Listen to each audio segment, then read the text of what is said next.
Assalamualaikum warahmatullahi wabarakatuh. Alhamdulillahi rabbil alamin. Wassalatu wassalamu ala ashrafil anbiya'i wal mursalin Sayyidina Muhammadin wa ala alihi wa sahbihi ajma'in.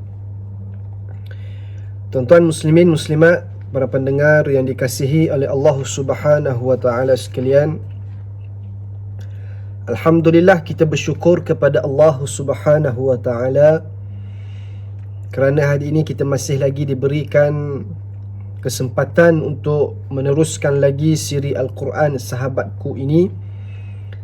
Dan insya-Allah pada hari ini kita akan teruskan perbincangan kita berkait dengan kelebihan surah-surah tertentu di dalam Al-Quran. Kalau sebelum ini kita telah berbicara mengenai pembahagian surah dan juga kita berbicara mengenai surah-surah di dalam Al-Quran, dan insya-Allah hari ini berkait dengan kelebihan surah-surah tertentu. InsyaAllah ada beberapa surah yang ingin saya kongsikan kepada tuan-tuan semua pada hari ini. InsyaAllah semoga memberikan manfaat untuk kita amalkan dalam kehidupan seharian kita, insyaAllah. Terdapat banyak hadis baginda Nabi Muhammad sallallahu alaihi wasallam yang menceritakan tentang kelebihan surah-surah tertentu. Antaranya ialah yang pertama berkait dengan surah Al-Fatihah. Seperti mana sabda Nabi sallallahu alaihi wasallam, "Afdalul Qur'anil hamdulillahi rabbil alamin." Yang bermaksud sebaik-baik Al-Quran adalah Alhamdulillahi Rabbil Alamin, iaitulah merujuk kepada surah Al-Fatihah. Hadis ini telah diriwayatkan oleh Al-Imam Al-Baihaqi. Yang pertama. Yang kedua, tuan-tuan sekalian, iaitulah surah Al-Baqarah. Seperti mana hadis Nabi SAW, "Iqra'u surat Al-Baqarah fi buyutikum, fa inna syaitan la yadkhulu baitan yuqra'u fihi suratul Baqarah." Yang bermaksud, bacalah surah Al-Baqarah di rumahmu, kerana sesungguhnya syaitan tidak akan masuk rumah yang dibaca di dalamnya surah Al-Baqarah. Hadis ini diriwayatkan oleh Al-Imam Al-Hakim. Yang ketiga, tuan-tuan sekalian, iaitulah surah Al-Kahfi. Seperti mana sabda Nabi SAW, "Man qara'a surat Al-Kahfi fi yaumil jumu'ah, adha'a lahu minan nuri ma bainal jumu'atain." Yang bermaksud, barang siapa membaca surah Al-Kahfi pada hari Jumaat, nescaya cahaya meneranginya selama di antara dua Jumaat. Hadis ini diriwayatkan oleh Al-Imam Al-Baihaqi juga. Maka di sini terdapat tiga surah yang telah dinyatakan yang mengandungi kelebihan-kelebihan tertentu. Satu, surah Al-Fatihah. Dua, surah Al-Baqarah. Yang ketiga, surah Al-Kahfi. Dan seterusnya ingin saya berkongsi lagi kepada tuan-tuan sekalian. Yang keempat, iaitulah surah Yasin. Seperti mana hadis Nabi SAW, Nabi bersabda, "Man qara'a Yasin fi sadrin nahaw qudiyat hawaijuh." Yang bermaksud, barang siapa membaca surah Yasin di permulaan hari dan dipenuhi hajatnya pada hari tersebut. Hadis ini diriwayatkan oleh Al-Imam Ad-Darimi. Siapakah Ad-Darimi ini, tuan-tuan sekalian? Beliau ialah Abu Muhammad Abdullah bin Abdul Rahman bin Al-Fadl bin Bahram Ad-Darimi. Dilahirkan pada tahun 181 Hijrah dan meninggal pada tahun 255 Hijrah. Itu kelebihan surah yang keempat. Seterusnya yang kelima, iaitulah surah Ad-Dukhan. Surah Ad-Dukhan ini dinyatakan oleh Nabi SAW, "Man qara'a Hamin, yani Hamin Ad-Dukhan, fi laylatin asbaha yastaghfiru lahu 70,000 malak."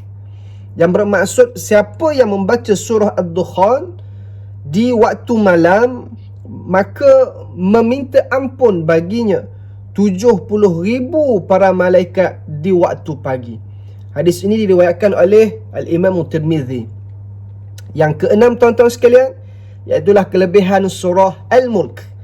Seperti mana hadis Nabi SAW, inna suratan fil Quran 30 ayatan syafa'at li rajulin hatta ghufira lahu wa hiya tabarakalladzi biyadihil mulk. Maksudnya apa dia?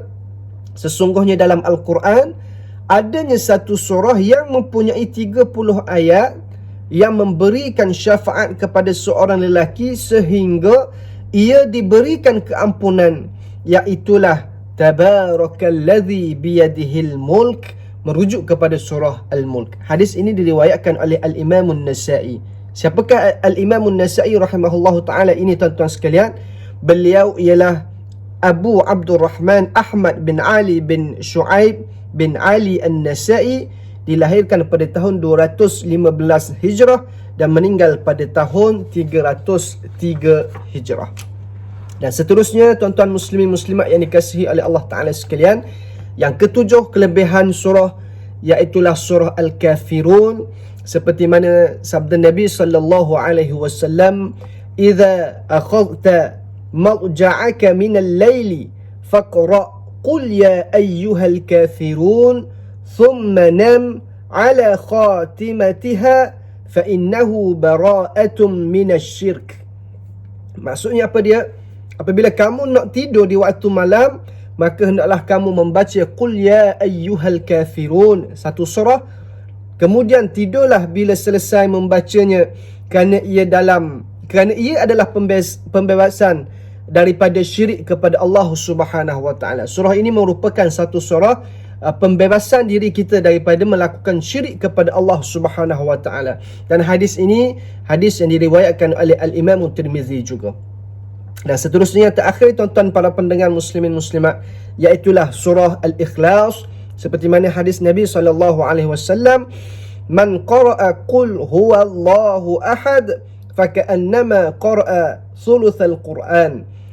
Barang siapa yang membaca qul huwallahu ahad, seolah-olah dia membaca 1/3 Al-Quran. Hadis ini juga diriwayatkan oleh Al-Imam Tirmizi. Tuan-tuan muslimin muslimat yang dikasihi oleh Allah Subhanahu wa taala, terdapat 8 surah yang dinyatakan pada hari ini mempunyai kelebihan-kelebihan tertentu. Antaranya ialah surah Al-Fatihah, surah Al-Baqarah, surah Al-Kahfi, surah Yasin, surah Ad-Dukhan, surah Al-Mulk, surah Al-Kafirun dan surah Al-Ikhlas. Ada 8 surah yang dinyatakan di sini pada hari ini tuan-tuan sekalian, yang mengandungi kelebihan-kelebihan tertentu.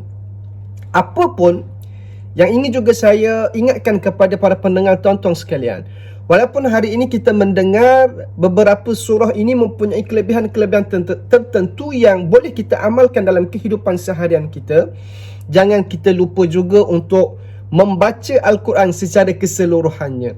Ramai dalam kalangan kita bila mendengar kelebihan surah-surah tertentu ini, dia hanya beramal dengan surah-surah tersebut sahaja, sehingga kan meninggalkan bacaan Al-Quran keseluruhan, yang sepatutnya kita mesti membaca Al-Quran keseluruhannya, bukan hanya memilih surah-surah tertentu. Apa yang dinyatakan pada hari ini tuan-tuan sekalian hanyalah untuk dijadikan amalan dalam kehidupan seharian kita, kerana kita mengetahui kelebihan-kelebihannya, dalam masa yang sama juga tanpa kita meninggalkan bacaan keseluruhan Al-Quran. Maksudnya apa dia? Dalam masa kita beramal surah Al-Mulk, katakan pada malam hari sebelum kita tidur lagi kita membaca surah Al-Kafirun, ataupun kita membaca surah Al-Kahfi pada hari Jumaat, ataupun kita membaca surah Al-Baqarah ketika mana kita baru masuk rumah baru, kita membacakan di rumah kita surah Al-Baqarah. Dalam masa yang sama juga kita tetap menyambung bacaan harian kita daripada surah Al-Fatihah, Al-Baqarah, surah Ali Imran, surah An-Nisa, Al-Ma'idah, dan sehinggalah kita khatam Al-Quran 30 juzuk sehingga surah An-Nas. Itulah yang sepatutnya kita lakukan. Apapun, saya harap perkongsian kita hari ini berkait dengan kelebihan-kelebihan surah tertentu ini, mudah-mudahan kita boleh amal dalam kehidupan kita. Dan ingat, tanpa kita meninggalkan keseluruhan bacaan Al-Quran dalam kehidupan seharian kita juga, insya-Allah. Kita bertemu lagi pada masa yang akan datang, siri yang akan datang. Terima kasih kepada semua yang mendengar. Wallahu ta'ala a'lam. Assalamualaikum warahmatullahi wabarakatuh.